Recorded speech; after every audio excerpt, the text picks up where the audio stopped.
Good morning sa ating lahat. Okay, so maging sa mga sumusubaybay, good morning po sa patuloy ninyong pagsusubaybay. Okay? So, yung ating pinag-aralan sa buong ito is about guard your heart. So, bantayan ang inyong puso. Okay, so dapat binabantayan po natin parati yung ating mga puso. Okay? So, sapagkat yung puso natin yung sentro. Ano po? Ito po yung sentro ng puso natin. Okay, so tayo ay magpatuloy sa ating pag-aaral. And then, masaya pa po ba kayo na umawit sa Panginoon? Okay, so sabi nyo, doon sa 1,000, sabi nun, na mayroon man akong buhay 1,000, ano? Yung hindi ako mapapagod tulad ng alon sa dagat. Amen po ba? So, yung puso natin, huwag tayong mapapagod sa paglilingkod natin sa Panginoon. Okay? So, napapagod lang naman siya pag di natin siya nababantayan. Pero pag nabantayan natin siya, mananatili siya malakas para sa Panginoon. Amen, no? Okay. So, bago tayo lumako dito sa ating ngayong pag-aralan, ano yung pinag-aralan natin ng nakaraan? Connect our heart to God. Okay, so there are 3 things na ating pinag-aralan doon is we need to trust Him, and then the second is serving Him, and serving with joy, and the third is about offering or ibigay mo yung buhay mo sa Panginoon, just commit ourselves to God. Okay? So kailangan po natin ibigay yun. Pag binigay natin doon, binigay natin lahat doon sa Panginoon, first trust Him. So isang malaking bagay na mababantayan natin yung ating mga sarili. Amen po? Okay. Now, pag-usapan natin ngayon is beware of a deceitful heart. Okay? So, mag-ingat sa isang mapaninlang na puso. May mapaninlang na puso po ba? Anong ibang word sa Tagalog yung mapaninlang? Manluloko. Sino dito yung mayroong puso manluloko? O kaya sa lahat ng mga sumusubaybay sa atin ngayon, mag-ingat kayo sa mga puso manluloko. Talagang ano po no? Pinrolong natin manluloko. Okay, so marami naman kasi na papaluko. O di ba? Nagganito, sasabihin, bibigay ko sa iyo yung buwan. Ibibigay ko sa iyo yung goodwill. Ang bilis maniwala. Anong dadala yan? Sige nga, paano mo yung ibibigay sa akin yung buwan? O, di ba? So, maraming nalilimla. So, maraming na yung mga puso na dapat natin ayusin. Sapagkat ang bilis maluko, kunti lamang na bagay. Ang bilis magbago yung ating desisyon. Di ba? Again, ano ba yung desire ng puso mo? Diba? So beware. So beware of a deceitful heart. So bakit natin ito pag-aralan na dapat natin ingatan yung ating mga puso doon sa mga mapanira o mapaninlang is para ma-avoid po natin para hindi masira ang buhay mo. Diba? To not ruin your life. Hindi nyo ba alam ang dami na ngayon nawasak ang puso? Pagkawasak ng puso, wasak na yung buhay. Pagkawasak ng buhay, wasak na yung pamilya. Pagkatapos ng pagkawasak ng pamilya, andyan, naglalakad-lakad na lang diyan sa kanto na hindi na alam kung ano yung ginagawa. Wala nang malay. Di ba? Ang dami ngayon nalinlang. Sino dito sa inyo minsan yung nalinlang na? Walang aani? Hindi kayo nalinlang? Yun lang. Ang problema dito. Ang dami na nilang. Isa rin ako sa nalinlang at nanlinlang. Di ba? Marami tayong mga karanasan sa mga bagay na yan. So, lahat naman tayo tinawag ng Panginoon. Dumaan na tayo sa napakaraming karanasan. Nalinlang ka or hindi kaya ikaw ay na? Dalawang bagay lang yan. Kaya huwag kayong magpanggap. Yun lang. Di ba? Okay. Sige. Para mas maganda pa yung pag-usapan natin sa talatang ito, buksan po ninyo yung aklat sa Jeremias, chapter 17, 9-10, and in Matthew, chapter 12, 33 to 35. 34 lang kasi nakalagay ko dito. The book of Jeremiah o Jeremias, chapter 17, verse 9 hanggang 10.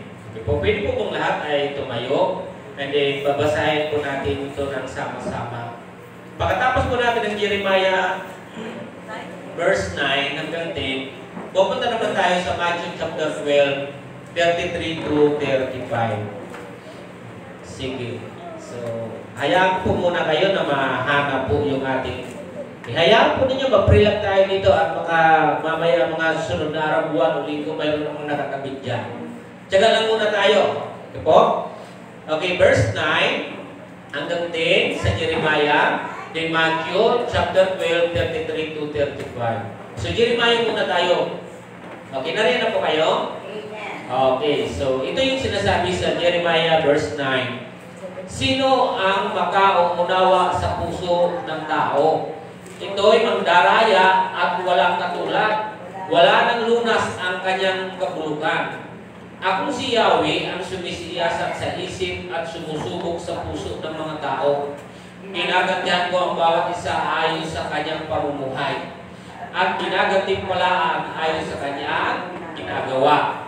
So Matthew chapter 12, verse 33 hanggang 35. Sabi niya naman po rito, narinig na po kayo? Okay. Chapter 12, Matthew, verse 33 to 35. Okay, so basahin natin sama-sama. 33. Ipalagay ninyong mabuti ang punong kahoy kung mabuti ang bunga nito. Ipalagay naman ninyong masama ang punong kahoy kung masama ang bunga nito. Sapagkat sa bunga nakikilala ang puno. Kayong lahi ng mga lupo, paano kayo makapagsasabi ng mabuting bagay, gayon kayo'y masasama? Sapagkat kung ano ang bukang bibig, iyan ang laman ng dibdib. Mabuti ang sinasabi ng mabuti tao, sapagkat puno ng kabutihan ang kanyang puso.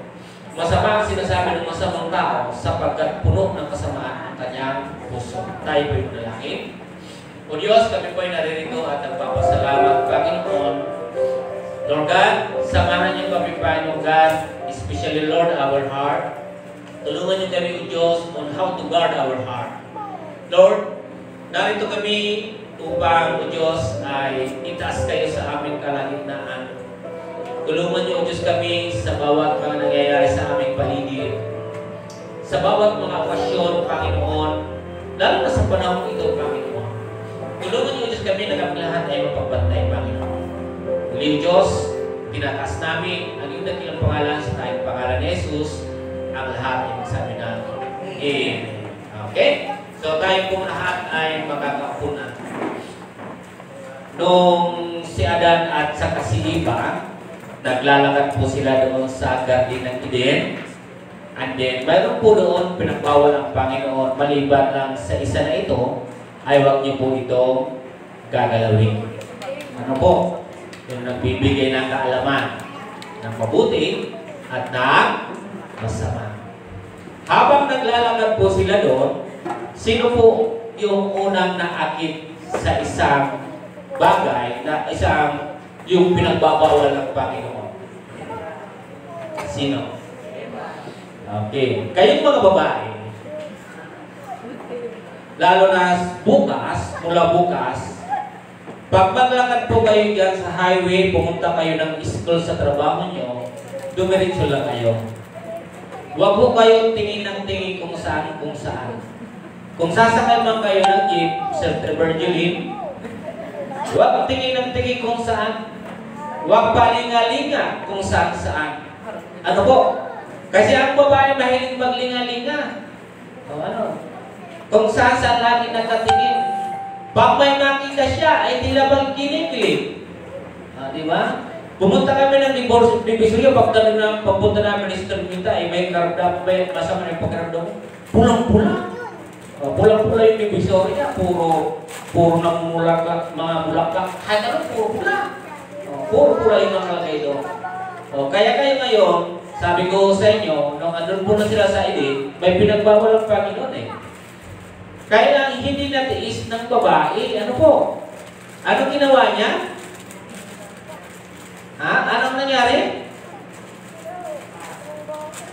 Pinitas niya, ano?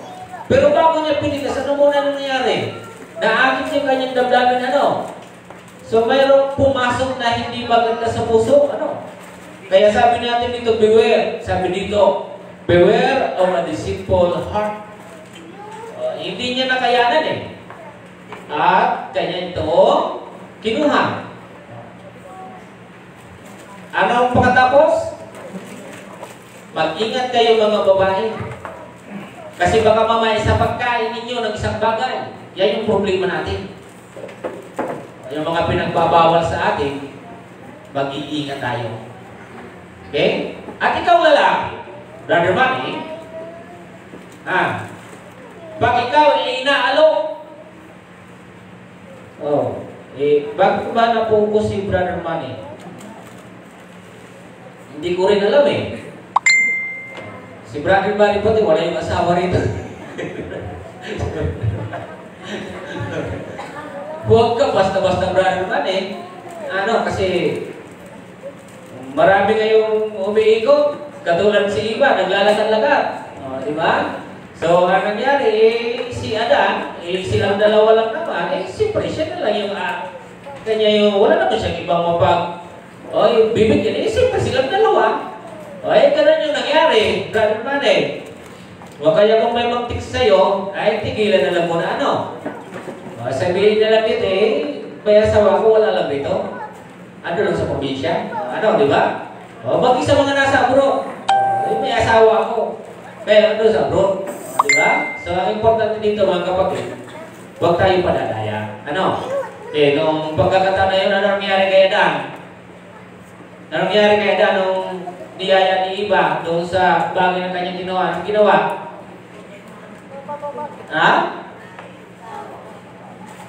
Kinuha rin? Treatment din? Ayan. Ano ang nangyari? Nakita nila kung sino sila. Hubad pala sila. Hubad pala ako, hubad ka rin. Di ba? Ganun mga kapatid. Nalagtan yung kanilang kalagayan. Nakita na sila ay nagkasala. Kaya maging aware tayo. Ano po? Kasi sadyang mapagdarayan na po yung puso. Kasi kung hindi natin iingatan, hindi tayo nagbabantay, magkakaroon ka ng malaking problema. Tama po ba? Maganda nga po ito kasi kaya pa yung Valentine's na ginaganap ng mundo. Anong araw yun? 14. Di ba? Kung kayo papipiliin, prayer meeting o Valentine's Day?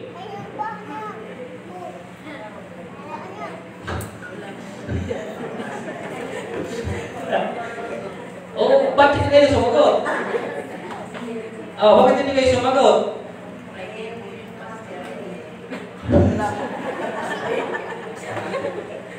Date or prayer meeting? Sige nga. Sige. Tingnan natin kung andito kayo. Kaya lang Friday yun eh. Kaya walang prayer meeting. Okay, kaya ito mga kapatid na atin dito dapat mag-ingat lang talaga tayo sa puso natin. Ang dami ngayon dyan na baka mamaya, may yung puso kasi mayroong tinatawag na kupido dahil dyan, sabi na, daw lang naman ito, hindi naman yung totoo, Brother Dave. Pag pinana daw, pag tinamaan, sa pool yun, si kupido, ano ba yung tawag doon? May pana? Di ba may pana yun? Na pinapana yung puso, tapos biglang maano yung babae kasi napana. Ayun, pinagdadalian lang kayo Hindi yung totoo. Pagkatapos po ng Valentine's, pag nadaya kayo, kinabukasan, lulug-lug na kayo. Ano ba ito? Bakit ba ako nalilang ng ganito? Di ba? So, huwag kayong padadaya. Hindi maganda. Tulungan nyo yung sarili ninyo na ingatan siya. Kasi alam nyo, sa ngayon pa lang, ang dami na pong nasira yung puso. Nabi ko, after niya, sabihin ko sa inyo, mayroong lalapit sa inyo. At magsasabi, ganito yung nangyari sa akin. Iniwan ako ng aking ganito. Di ba? Hindi nyo ba alam na marami ang namamatay sa maling akala? Akala ko, okay na siya. Yung pala ay, akala mo lang kasi. O, di ba? Tama, Brother Hernan? Pero minsan yung may akala, nagiging totoo. Nung kayo po'y nag-akala kay Sister, Brother Hernan, kung nung panahon na kayo nag-akala kay Sister Almer, naging totoo? Minahal ka niya? Kasala na tayo dito. Naging totoo yung akala mo na mahal ka niya? Oo, di ba? Ikaw, Sister Almer, sigurado ka na mahal mo talaga siya naman. Hindi ka nagdalawang isip. Pataggabi natin para yung lumabas yung katotohanan. Okay. Ano Valentine's yung sinagot siya? Ano?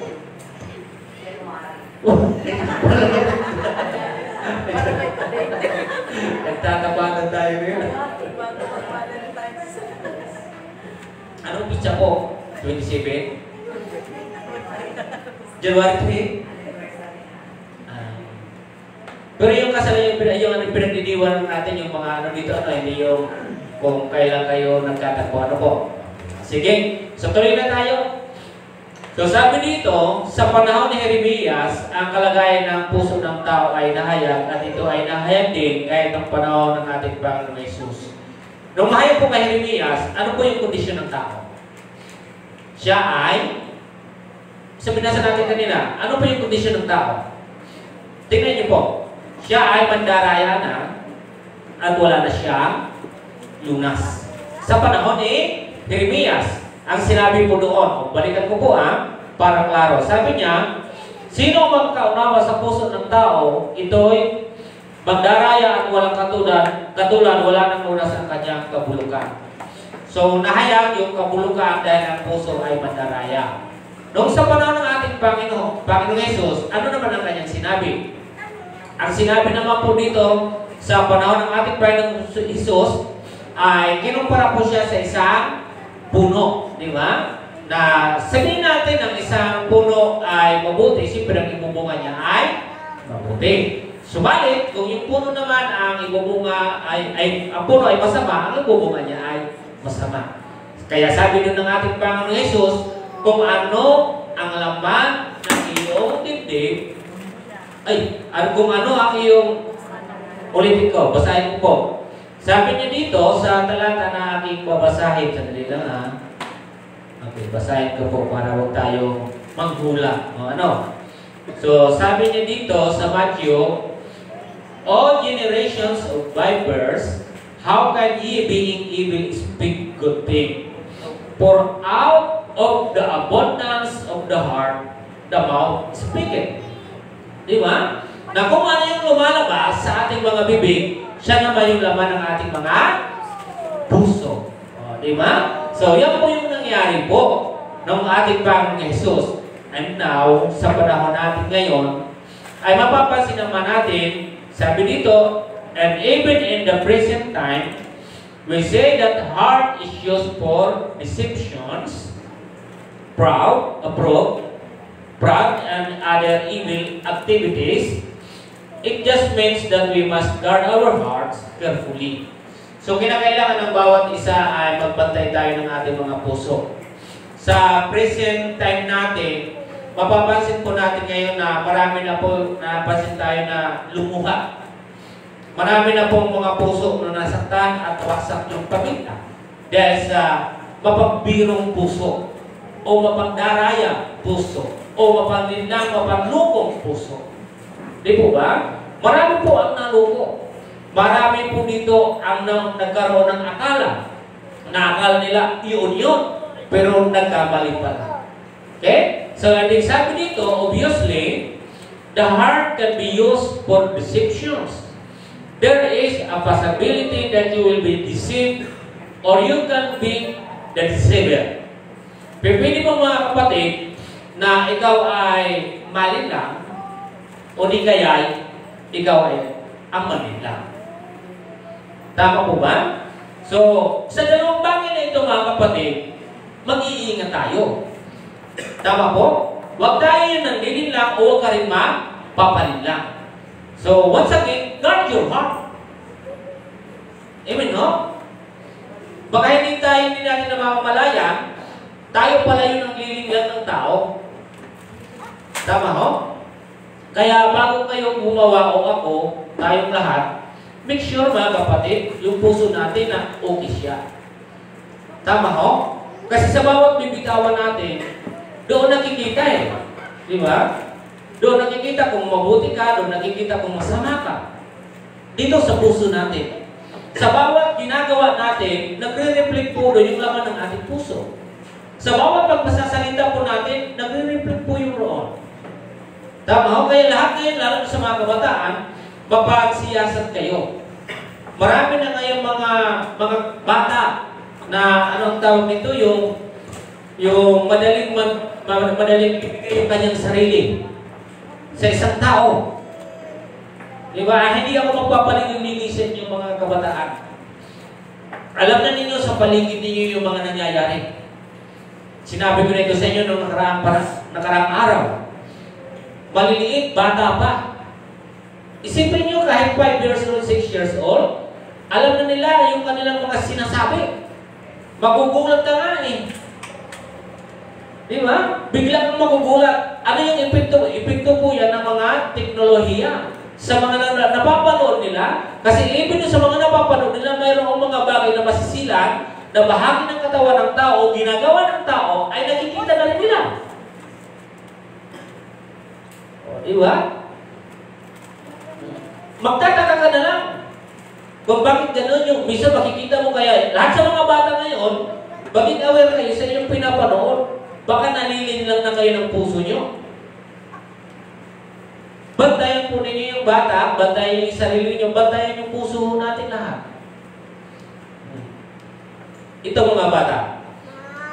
Sa may mga asawa o tamang edad na, sabihin natin 18 years old above, kung ikaw ay wala pang asawa, ito. Yung mga ginagawa ngayon na kahit bata, pala nyo po yung inupos ngayon dyan sa camera, na tuturuan mga bata, maliliit pa. Buti hindi na ipasa nga po eh. Ayaw ko lang kung magpapatuloy pa rin po yun. Alam niyo mga kapatid, yung ginagawa ngayon ng mga bata, 13, 12 years old and above, hindi po yung gawain nila eh.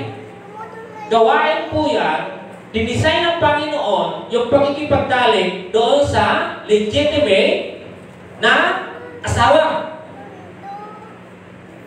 Kinasal. Mag-asawa kayo. Nagmahalan kayo. Pero tingnan niyo po yung mga ginagawa ngayon, mga kapatid. Tama ba ba yung dinesign ng Panginoon? Tama yung disenyo ng Panginoon. Sino yung gumawa po? Sino po yung nalinlang? Sino po yung naloko? Tayo, pati ngayon mga kapatid. Mga bata ba? Tingnan niyo yung iba mga kapatid. Magbahay-bahayan na muna tayo. Tingnan natin kung totoo yung ating pagmamahalan. Nilinin lang kayo mismo ng sarili ninyo. Anong tawag mo? Anong tawag mga kapatid? Pag nagsama, hindi pa kasal tapos nagpa-practice. Live-in. O, di ba? Hindi yan ginagawa ng Kristiyano sapagkat alam po natin yung sinasabi na Biblia. Sabi ni Paul, kung hindi nyo na talaga yan kaya, para huwag kayong magkasala, kayo ay magpakasal. Tama mo ba? Itong mga binabanggit ko sa iyo kasi gusto ko maging bukas po tayo bagay sa mga anak natin. May mga magulang na hihiya magsabi sa kanilang anak. Kaya, dito sa loob ng simbahan, nagtuturo tayo niyan para kung hindi nyo nasasabihin yung anak ninyo, manakakapakinig sila dito ngayon.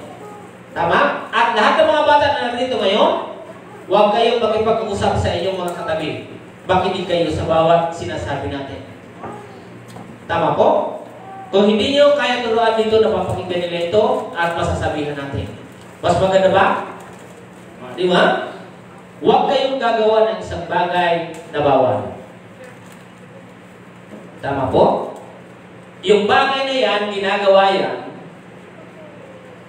Kaya nga dinesign ng Panginoon ang dapat nyo gawin ay dapat pumunta sa babae kung sapat na yung edad, Kung gusto mong magligaw, may trabaho ka, ligawan mo siya, pasagutin mo Brother Michael, ay hindi si Brother Michael, may asawa si Brother Michael eh. Halimbawa, yung ibang lalaki, sasabihin na ganito, pag sumagot man siya ng oo, hanggang ganun lang yun. Nung panahon niyo ba ganun lang? Ngayon kasi, hindi pwede na walang kontak eh. Noon, Brother Hernan, pag sinabihan ka na ng babae, oo, mahal kita, ano pakiramdam? Kontentado na tayo. Pero nagbabago yung panahon. Nag-iba na siya. Hindi na po ito sa panahon ng aming mga nakaraan. Ang nangyayari ngayon, pag sinagot yung ng babae, may kasama ng physical contact. Para sasabihin, sige nga, patunayan mo nga kung mahal mo ako. Pwede naman makipagrelasyon na walang ganun eh. Why? Kapag ikaw may nakapagrelasyon na gano'n, mayroon kang paggalang sa babae at sa lalaki at sa iyong sarili. Ang mga babaeng hindi nababantay, may mga nangyayaring hindi maganda. Maging sa lalaki. Bantayan ninyo, lalo na kayo mga dalaga at binata, ang sarili ninyo. Huwag kayong maging pabaya. Dahil sa ibang babae pabaya, may nangyayari na hindi maganda sapagkat hindi niya na-securityhan yung kanyang sarili. Kaya may nangyayari na hindi maganda. Kaya din sa mga lalaki. O, sabihin ko sa inyo mga kapatid, ang puso ay sadyang, sabi dito yung marupok. Sabi dyan, ang puso ay sadyang mandaraya. Ano yung kabulukan sa puso? Pag ano yung nilalaman ng puso natin, hindi po magugustuhan niya ng Diyos. Hindi po ba? Sa Christian, may magandang paraan ng panliligaw. Di ba? Ano yung tamang pag-alang? Garang yung babae, punta ka sa bahay nila, doon kayo mag-usap. Di ba? Puntahan mo ang kanyang anak. Abuhin mo yung kanilang mga magulang. Alam niyo, marami pa ngayon ganun ha. Bilib ako sa mga bata na ganyan ngayon. Ginagalang nila yung babae, ginagalang nila yung lalaki. O, mayroon kami kinasal, mga kapatid. Ganyan. O, di ba? So, makita nyo, walang nangyari. Ang gusto nila, napupunta sila doon sa altar na malinis. Dapat brother na? Ang iba, here comes the bride, 6 months inside, dan dan dan dan dan dan dan dan dan dan dan. Ano ibig sabihin ko no? Gusto mo maglagay sa altar and 6 months inside? Ano ibig ko sabihin? May laman na yaong diyan. Hindi siya busog. Baka pastor busog? Hindi ho. Hindi ho busog. Gusto ko lang sa inyo direktahin ng mga bagay na ito. Kasi gusto ko lang po talaga na makatulong sa ating lahat na mabantayan yung mga anak natin. Bantayan yung ating mga anak. Yan yung pinakamagandang bagay. Pinagkatiwala yan sa iyo ng Panginoon. Yan ay regalo sa inyo ng Panginoon. Gift po yan. Doon po sa book ng awit, sabi po dyan sa mga awit, regalo yun ng Diyos sa inyo ang mga bata.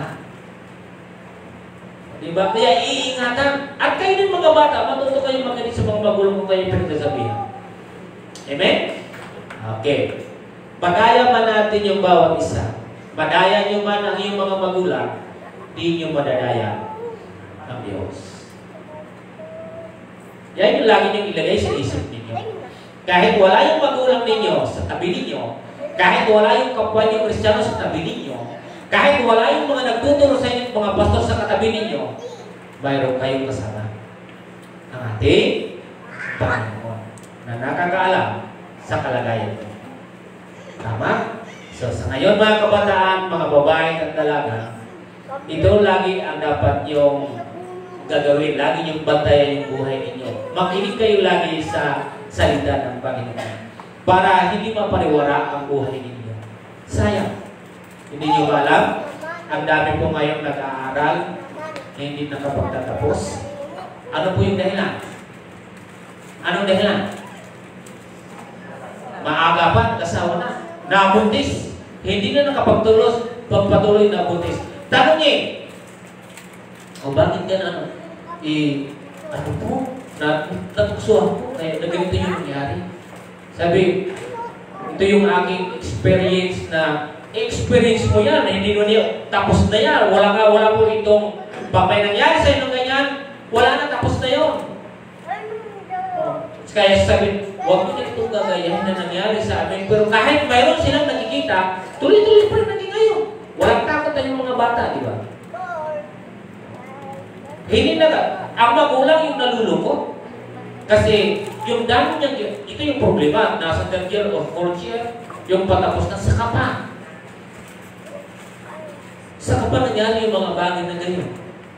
Ngayon, pag sabihin natin nangyari na yun, hindi niya na yung pagpapatuloy sa ano na yun, bata. Ngayon, pag hindi niya na kaya, sino na ngayon ang magdadala, brad?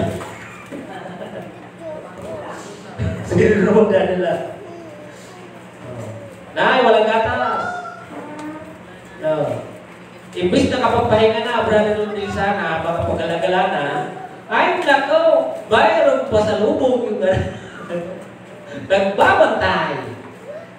Kaya, ako para sa akin, yung mga anak natin, ayusin niyo. Okay? Kung gusto niyo mag-asawa, sino yung mga bata dito yung gusto ng mag-asawa? Sino yung gusto na dito mga lalaki gusto na magligaw? Sino yung mga babae gusto na magpaligaw dito? Mayroon? Mayroon? Sister San, Sister San, walang problema dyan. Kasi pwede talaga yung ligawan. Pero yung mga bata, sino gusto na yung magpaligaw? Ha? Sino sa inyo yung gusto na maligaw? Sige, paligawin nyo lang bukas ikakasalan natin. Huwag nyo muna yung pag-iisipan. May tamang panahon para dyan. Ano? Kasi pag kayo ay pumasok sa ganyang bagay, mahirap. Mahirap yan. Kunito ko na ito sa inyo para yung laman ng ating pag-usapan. Maiksin na lang. Ano po? Okay. So, mayroon tayong 4 na bagay na pag-uusapan. What does the Bible say about the heart? So, ano ang sinasabi ng Biblia tungkol sa puso? Okay. Based sa ating nabanggit, sa panahon sa Old Testament kay Jeremiah, ano yung kabulugan ng puso? Marami na naya siya. Marami siyang nasaktan. Marami po siyang nawasa. During the time of Jesus, gayon din na ang puso talaga ay sadyang talagang maraming nalilito.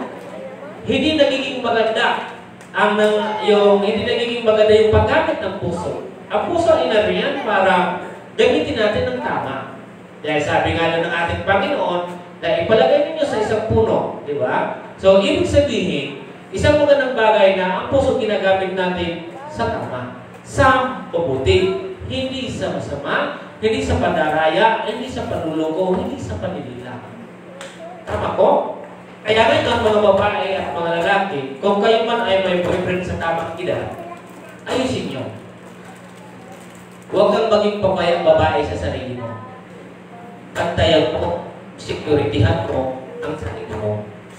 Ipaunawa mo sa sweetheart mo, huwag natin hindi pa ito pwede. Pagpakasal tayo kung talagang mahal mo ako. Tama si Carmen? Diba? Tama si Carmelita? Kung mahal mo ako, dahil mo ako sa akin. Tama po ba?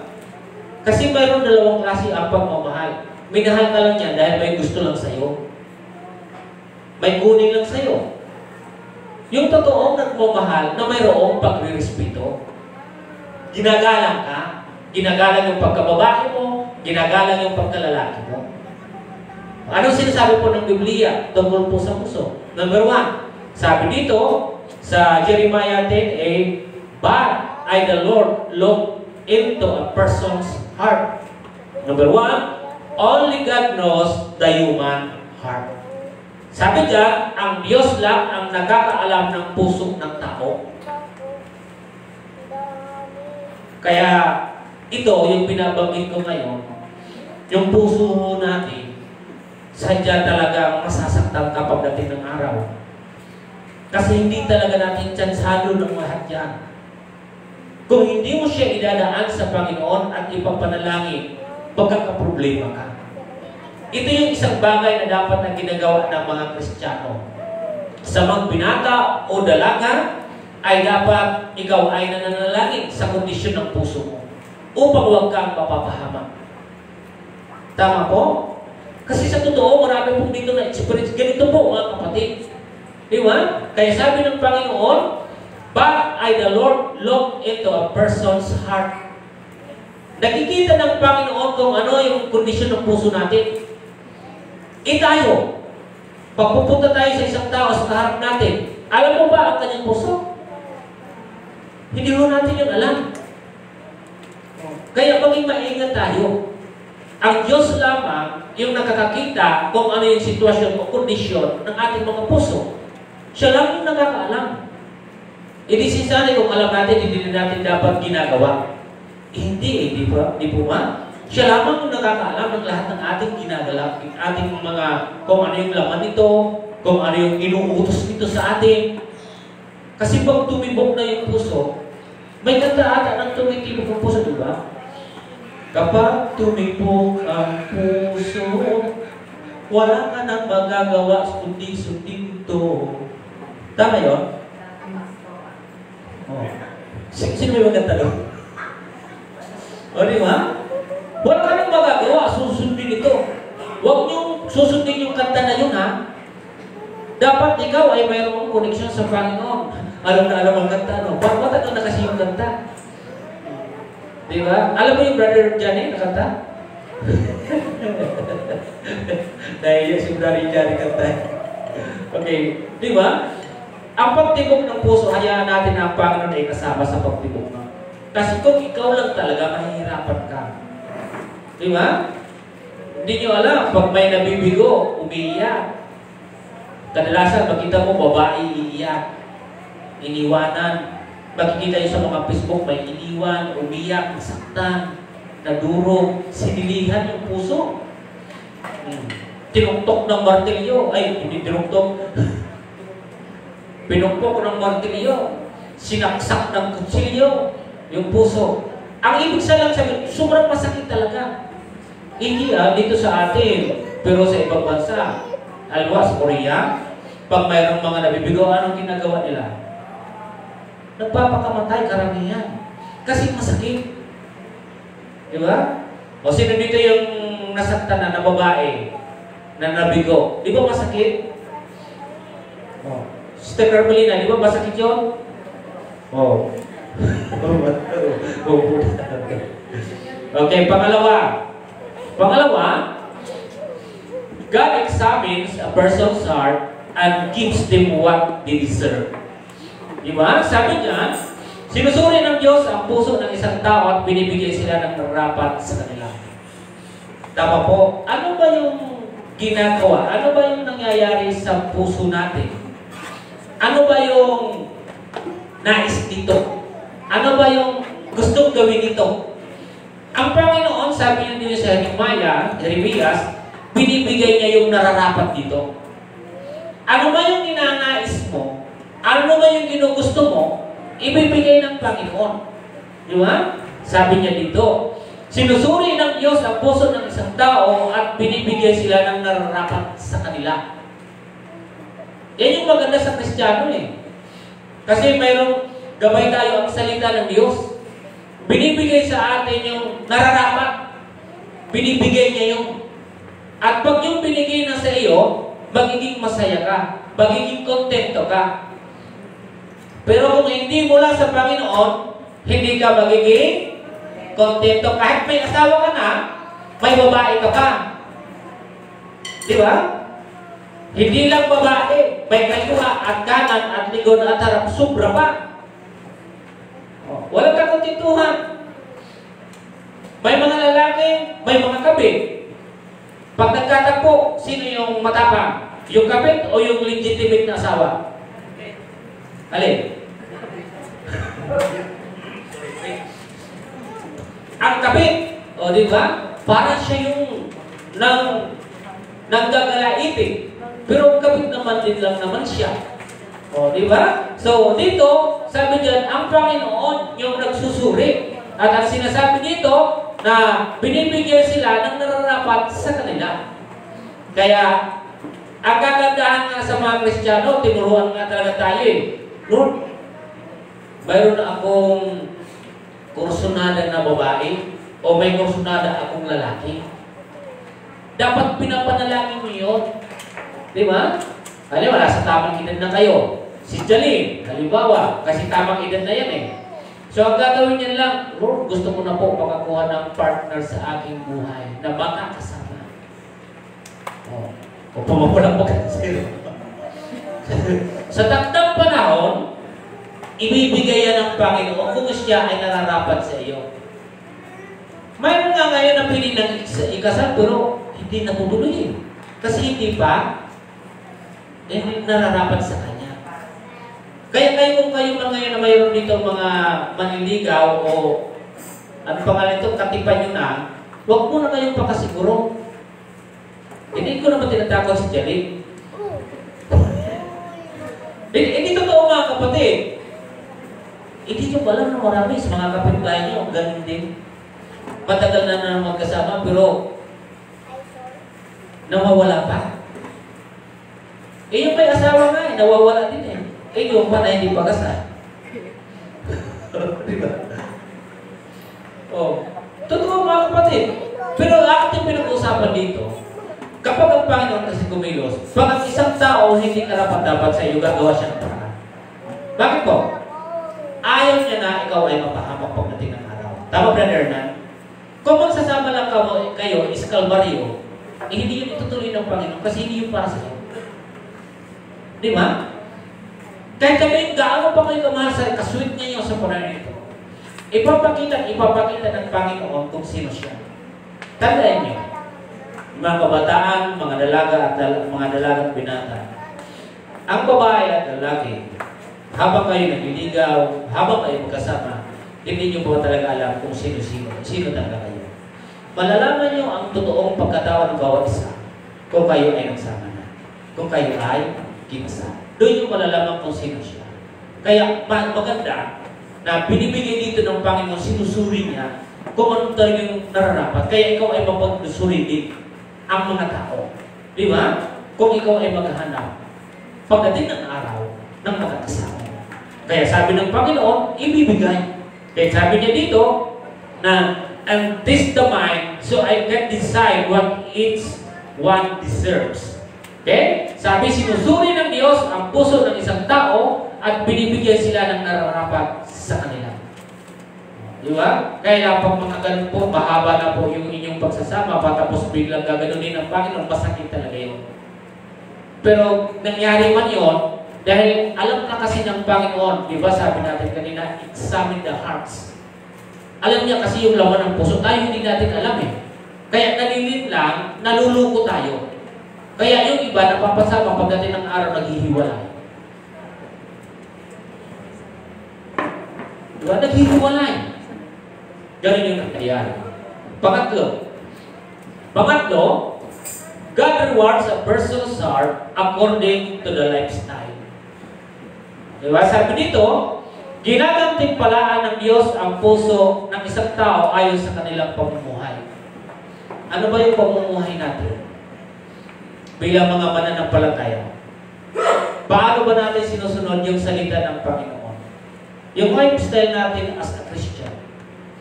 Sinusunod ba natin yung pattern ng mundo? Kung ano yung ginawa natin? Uso na yan ngayon eh. Hindi uso na rin sa atin. Ang Kristiyano, kung ano yung uso ng sanlibutan, hindi po yung uso sa atin. Kasi iba po yung pamumuhay ng Kristiyano. Tama po? Uso na yung ganito, wala nang kasal. Mali. Hindi ho ganyan yung pamamaraan ng isang Kristiyano. Nasa tama dapat yung ginagawa natin sapagkat lahat tayo ay Kristiyano. Okay? Sabi niya dito, ginagantimpalaan ng Diyos ang puso ng isang tao ayon sa kanilang pamumuhay. O, di ba? Sabi diyan, see, I can give each one the right payment for what he does. Right payment yung ginamit po dito sa English na version. right payment. Di ba? Ginagantimpalaan ng Panginoon. Oh, kaya ano ba yung pamumuhay natin bilang Kristiyano? Paano ba natin inaayos yung puso natin? Paano natin ito nababantayan? Di ba? Ginagantimpalaan ng Panginoon. Kaya tayong lahat, pagdating ng araw, kapag naihandle natin ang maayos yung puso natin, maging maayos ang lahat, andun yung pagpapala ng Panginoon. Andun yung basbas ng Panginoon. Dito nung nakaraang taon, mayroon na ako sinabi dito na alin yung mas maganda? Yung pupuntahan ka na nanliligaw sa sabi, nanliligaw sa anak ko sabi, magandang hapon po, magpapaalam po ako sa inyo na kami po ay nag-usap na ng anak po ninyo. Ako po ay narito para kunin po ang inyong pabor kung papayag na po po kayo na pakasalan ko ang anak nyo. Ayan, maganda. May isa pang dabo na ganito. Pumunta din. Ako po'y pumunta ko dito sa inyo. Kung maaari lang po, ay magpakasal lang kami kasi buntis na kasi yung anak nyo.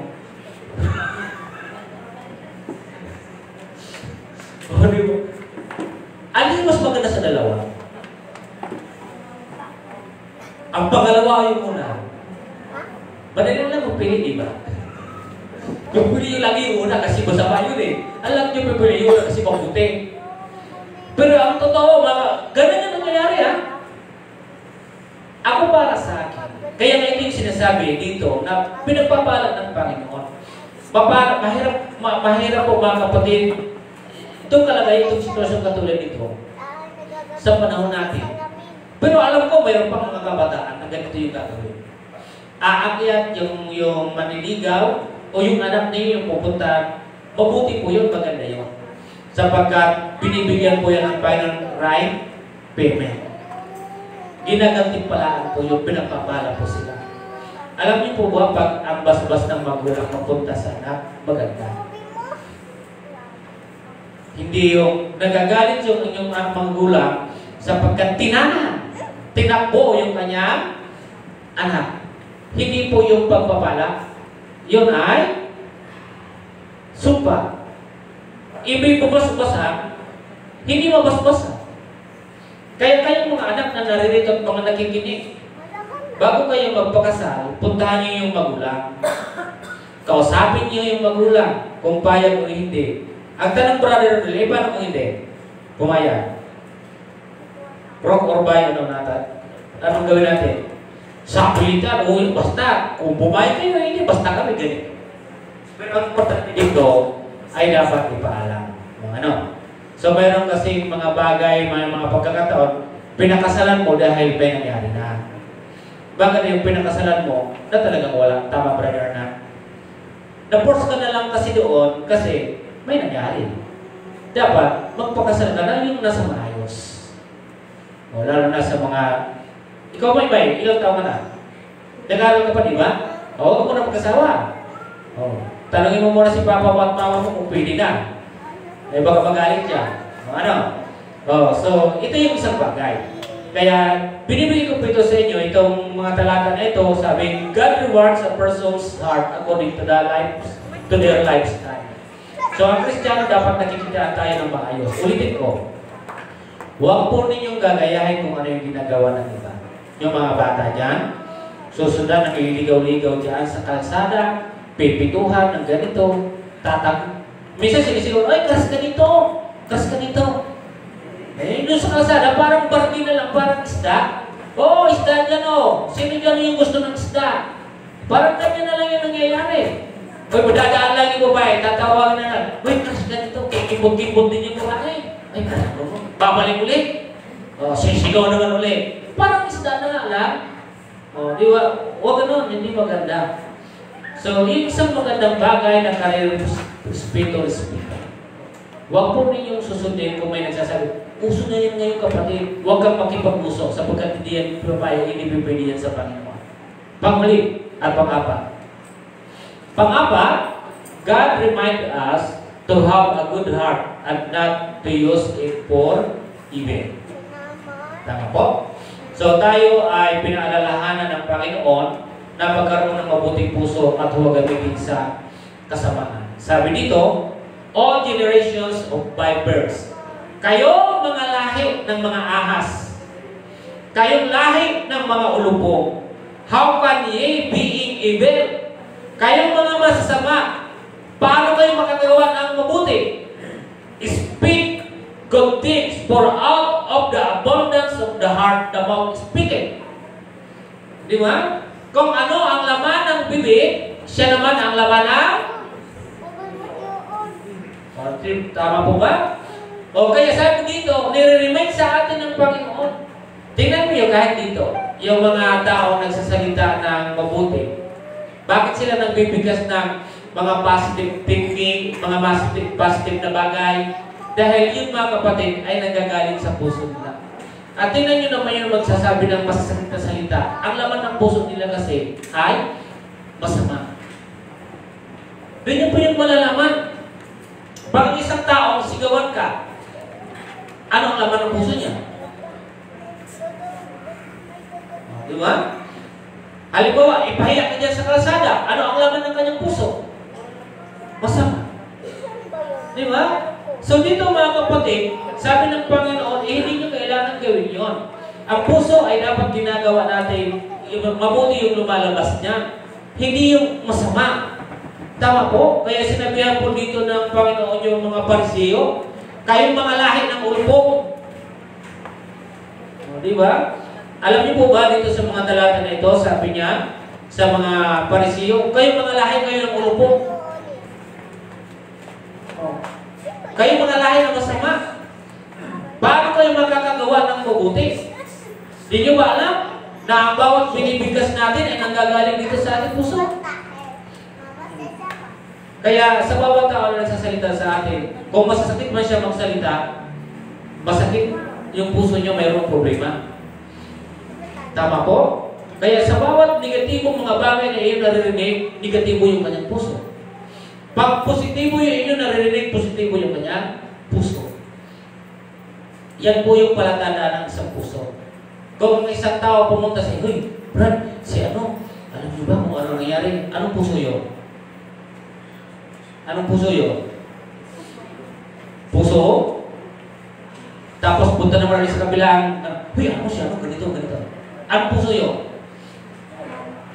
Pusong sa labahan? O pusong chismoso? Pusong chismoso o pusong chismosa? Di ba? Ay, alam ko rin ito, chismosa to, puso to eh. Di ba? Alam nyo na agad. Pag sumigaw yung tao, alam nyo na galit na siya, ay galit yung puso niya. Kasi sumigaw siya ng pagkagalit, galit talaga siya.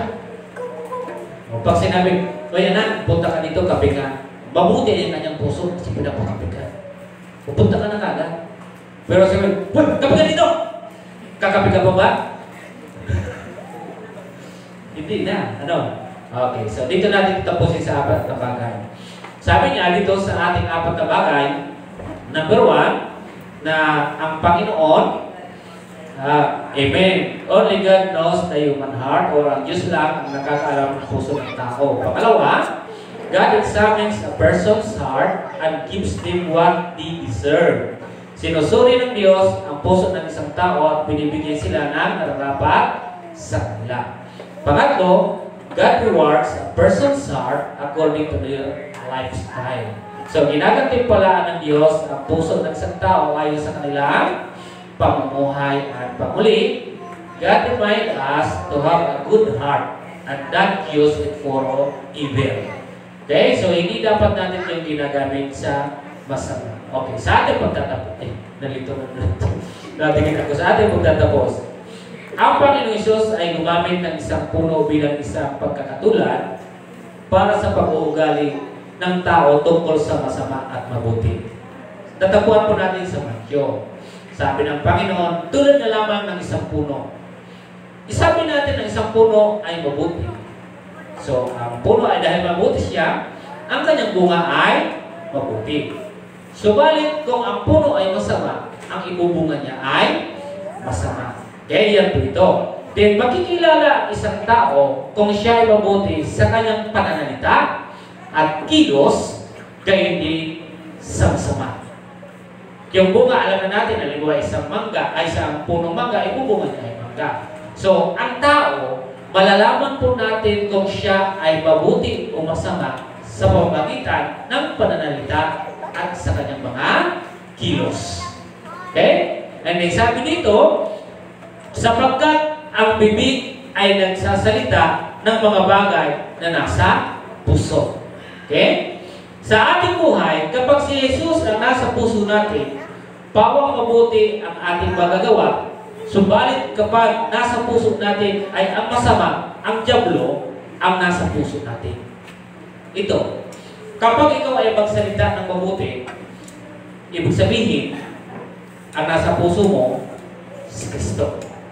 Kapag masama ang iyong sinasabi, sino ang nasa puso? Ang dyablo. Tama po? Sabi dito, sa talata, walang ibang mabuti kundi ang Diyos at walang ibang masama kundi ang dyablo.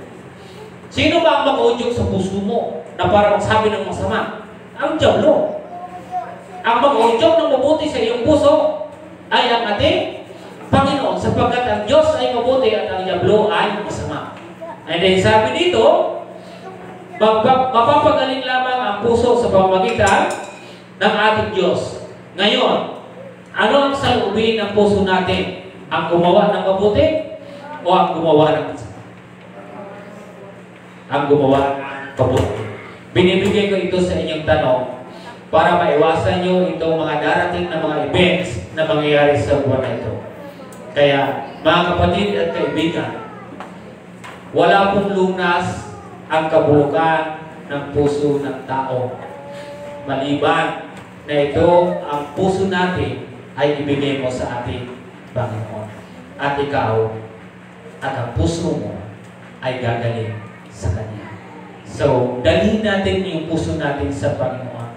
Every time we decide, even ano ba yung desire ng puso natin, kung ang Panginoon ay naririyan, mas maganda. Ang patuloy siya, gagaling, gagaling, at gagaling. Tayo po ay manalangin. O Diyos, sa mga pangyarihan, kami po ay nagpapasalamat sa mga araw na binigay mo sa amin. Sa panahon ni Jeremias, doon ba, Panginoon, maging panahon pa na mga nakaraang pa mga ninuno namin, ang puso ay sadyang mapanindang at mapandaraya. Baging sa panahon ng aming Panginoon, pinakita niya na ang puso talaga ay nagkakaroon talaga ng problema. At baging sa kasalukuyan ngayon, napapansin at nakikita namin talaga kung ano yung mga nangyayari ngayon. Lord God, tulungan niyo kami na kung paano po namin babantayan, maingatan yung aming mga puso, Panginoon, upang huwag kami madadaya, huwag kaming maluluko, huwag kaming malilinlang.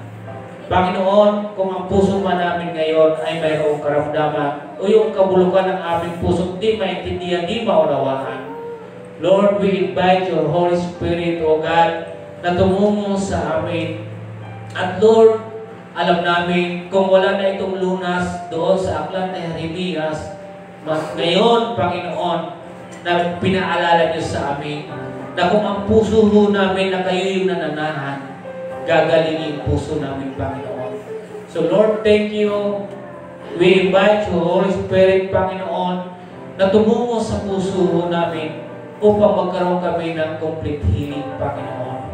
Tulungan niyo, Diyos, kami na ang maging laman ng puso namin ay palaging mabuti.